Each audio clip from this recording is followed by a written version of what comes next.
Alo, Doanh à? Anh hát đi. Ừ, Anh hát đi. ok hát nha.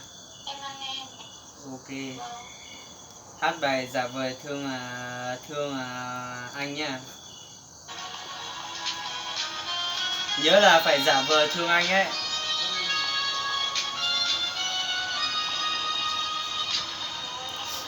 Ok, có bao giờ em nhớ anh không?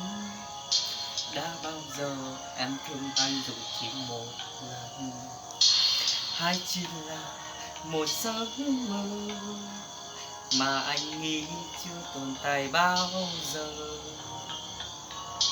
Em đã từng khóc vì anh chưa? Chắc chưa từng vì anh là người thương.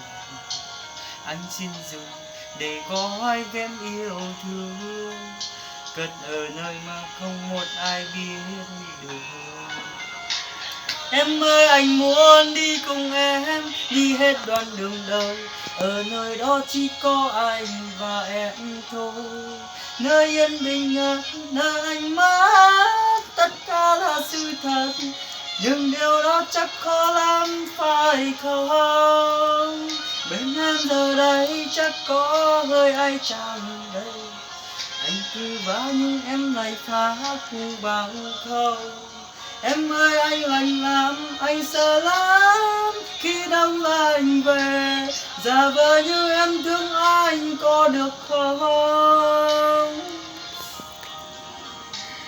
Có bao giờ em nhớ